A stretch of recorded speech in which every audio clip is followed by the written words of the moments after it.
존경하는 국가유공자와 보훈가족 여러분, 반갑습니다. 거동이 불편하신 분들도 계시고 또 멀리서 오신 분들도 계십니다. 오시는 길이 편안하셨는지 모르겠습니다. 오늘 소중한 걸음을 해주신 모든 분께 감사드립니다. 3.1 독립운동과 대한민국 임시정부 수립 100주년인 올해는 이 독립과 애국의 정신을 기념하는 행사가 전국 곳곳에서 이어지고 있습니다. 태극기가 펄럭이고 애국가가 울릴 때마다 가장 심장이 뛸 분들이 바로 여러분이 아닐까 생각합니다. 국민들은 국가유공자와 보훈가족을 통해 대한민국이 헤쳐온 고난과 역경의 역사를 기억합니다.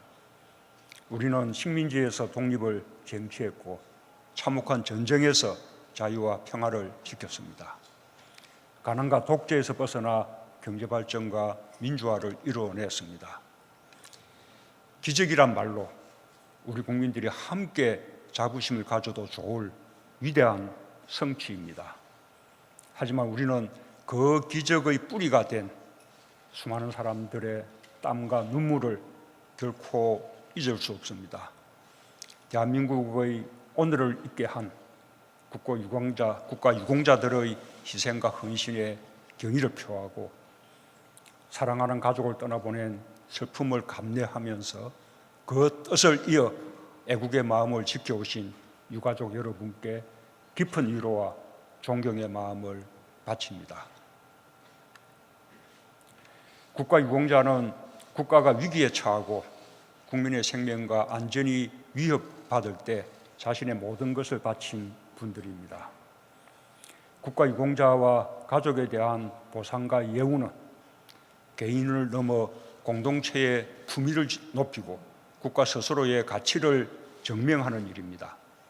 정부는 지난 2년 동안 국가유공자와 보훈가족들이 피부로 느끼는 보훈, 국민의 마음을 담은 따뜻한 보훈을 실현하기 위해 노력해왔습니다.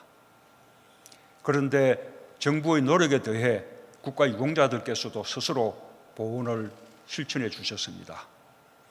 아까 먼저 인사 말씀을 해주신 박종길 회장님의 무공순자회는 지난해 6월부터 장례의전 선양단을 꾸렸습니다. 국가유공자의 장례식에 대통령 건조기와 영구용 태극기를 정중히 전해드리고 있습니다. 고인의 명예를 높이고 유가족들께도 큰 위로가 될 것입니다. 김광년님과 전건식님을 비롯한 장례의전 선양단 여러분께 감사 인사를 드립니다. 정부는 국가유공자와 가족 후손까지 합당하게 예우하기 위해 최선을 다할 것입니다. 국가유공자와 가족이 겪는 생계의 어려움을 해소할 수 있도록 예우와 지원을 늘려가고 있습니다. 올해 신규 성계자녀 수당을 2배 이상 인상했습니다. 생활조정수당도 대폭 증액했고 지급 대상도 5.18 민주유공자와 특수임무유공자까지 확대할 예정입니다. 유가족의 취업, 창업 지원과 함께 주거 지원, 채무 감면 등 생계 안정을 위한 지원도 강화할 것입니다. 앞으로도 정부는 국가유공자 또 보훈가족과 함께 희망의 길을 더욱 넓혀가겠습니다. 국가유공자와 보훈가족 여러분, 평화가 절실한 우리에게 보훈은 제2의 안보입니다. 보훈이 잘 이루어질 때 국민의 안보의식은 더욱 확고해지고 평화의 토대도 그만큼 두터워질 것입니다.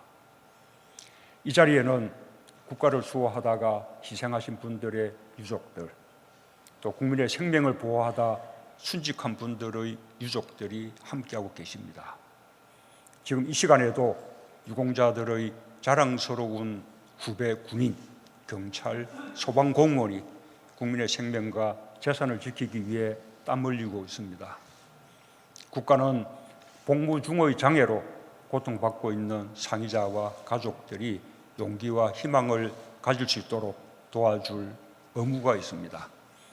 지난해 순직 경찰과 소방 공무원들의 사망 보상금과 유족연금을 현실화했습니다. 올해는 순직 군인의 보상을 상향하기 위해 군인재해보상법 제정을 추진하고 있습니다. 군 복무로 인한 질병이나 부상에 대해 충분히 의료 지원을 받을 수 있도록 병력법 개정도 추진하고 있습니다. 상위 등급 기준도 개선해 장애 판정의 정확성과 신뢰성을 높이도록 하겠습니다. 국가유공자의 평균 연령은 74세에 달하고 있습니다. 특히 한국전 참전 용사들은 88세에 이릅니다. 보훈병원과 군병원, 경찰병원 간 연계 서비스를 확대하고 재가 방문 서비스를 늘려 어디서나 편안하게 진료를 받을 수 있도록 하겠습니다. 지난해 보훈의학연구소와 인천보훈병원을 개원했고 강원권과 전북권 보훈요양원도 2020년과 2021년에 개원하게 될 것입니다. 국가유공자들을 더 편하게 모시기 위해 올 10월 괴산 호국원을 개원하고 제주국립묘지를 2021년까지 완공할 예정입니다. 국가유공자가 생전에 안장 자격 여부를 확인하실 수 있도록 사전 안장 심사 제도도 올 7월부터 새로 도입하겠습니다. 아직도 부족한 점들이 많을 것입니다.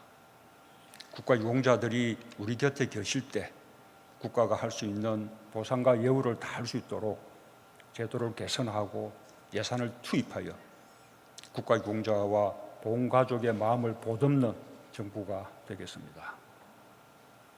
존경하는 국가유공자와 보훈가족 여러분, 보훈은 국민통합의 구심점입니다. 정부는 지난해 국가보훈발전 기본계획을 수립하면서 독립과 호국과 민주를 선양사업의 핵심으로 선정했습니다. 독립, 호국, 민주는 지금의 대한민국을 만든 애국의 세 기둥입니다. 정부는 올해 제59주년 4.19 혁명 기념식에서 4.19 혁명 유공자 40명을 새로 포상했습니다.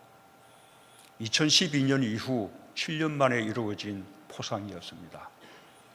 또 올해부터 독립, 호국, 민주 유공자에 대한 존경의 마음을 담아 국가 유공자의 집을 알리는 명패 달아드리기 사업을 본격적으로 시행하고 있습니다.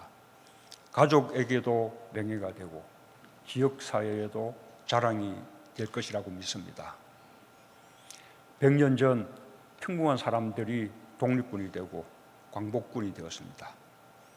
광복군의 후예들이 국군이 되어 대한민국을 지켜냈습니다. 선대의 의지를 이어받은 아들, 딸, 손자, 손녀들이 4.19 혁명을 시작으로 민주화의 여정을 걸어왔고 국민소득 3만 불의 경제 발전을 이뤄냈습니다. 우리 앞에는 더 나은 경제, 더 좋은 민주주의, 더 확고한 평화를 향한 새로운 100년의 길이 기다리고 있습니다. 지금까지 우리가 성공했듯이 새로운 100년도 우리는 반드시 성공할 것입니다. 나라와 국민을 위한 참전 용사와 민주화 유공자의 희생과 헌신이 후손들에게 자랑스러운 유산으로 전해질 때 새로운 100년의 길은 희망의 길이 될 것입니다. 국가를 위해 희생하고 헌신한 여러분의 이야기가 어제의 역사가 아닌 살아 숨쉬는 오늘의 역사가 되도록 늘 노력하겠습니다. 다시 한번 국가 유공자와 보훈가족 여러분께 깊은 존경의 인사를 드립니다.